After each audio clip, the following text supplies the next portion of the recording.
আসসালামু আলাইকুম রহমতুল্লাহি ওবরাকাতুহ। যারা আমরা আল্লাহকে বিশ্বাস করি, যারা কোরআনকে বিশ্বাস করি, রাসূলকে বিশ্বাস করি, আল্লাহ তাআলা মানব জাতিকে সৃষ্টির সর্বশ্রেষ্ঠ জীব হিসাবে সৃষ্টি করেছেন।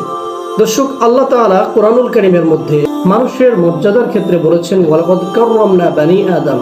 আল্লাহ তাআলা আদম সন্তানকে অনেক সম্মানিত করে সৃষ্টি করেছেন।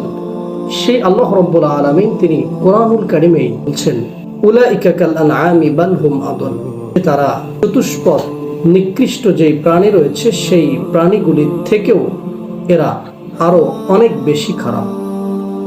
আল্লাহ তাআলা কোরআনের এক জায়গাতে যে মানুষ সম্পর্কে বললেন যে মানুষ সবথেকে সম্মানিত মাখলুক, তাকে সবথেকে সম্মানিত করে সৃষ্টি করা হয়েছে।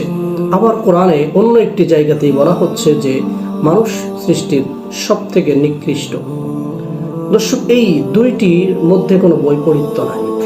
এটির সমাধান হলো মানুষ যখন আল্লাহ তাআলার হুকুম আহকাম মেনে চলবে, নবীজি সাল্লাল্লাহু আলাইহি ওয়াসাল্লামকে তার জীবনের থেকেও বেশি ভালোবাসবে, কোরআন সুন্নাহ অনুযায়ী সে তার জীবনকে সাজাবে, এই মানুষ সৃষ্টির সেরা মাখলুক।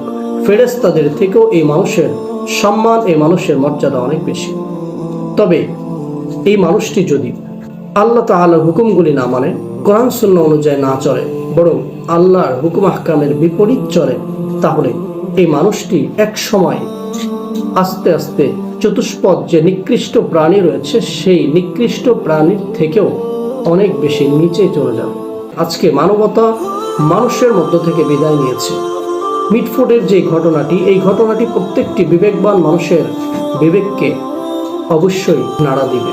মানুষকে নির্মমভাবে হত্যা করা হয়েছে, এরপরে তার শরীরের উপরে নৃত্য করা হয়েছে, স্লোগান দেওয়া হয়েছে।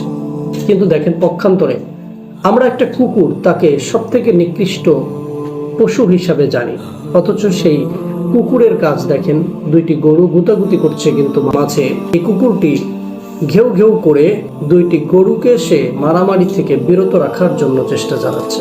যারা শৃঙ্খলা সৃষ্টি করেন তারা নিজেদের বিবেকের কাছে প্রশ্ন করুন তো, ওই প্রাণীর থেকেও কি আপনি উত্তম, নাকি ওই প্রাণীর থেকেও আপনি নিকৃষ্ট? কারণ ওই প্রাণীর মধ্যে যতটুকু মানবতা রয়েছে আপনার মধ্যে ততটুকু মানবতা নাই। আমরা সকলেই কোরআন সুন্নাহ অনুযায়ী নিজের জীবনকে পরিচালনা করার চেষ্টা করি। আল্লাহ তাআলা আমাদের সকলকে প্রকৃত মানুষ হওয়ার তৌফিক দান করুন। আমিন।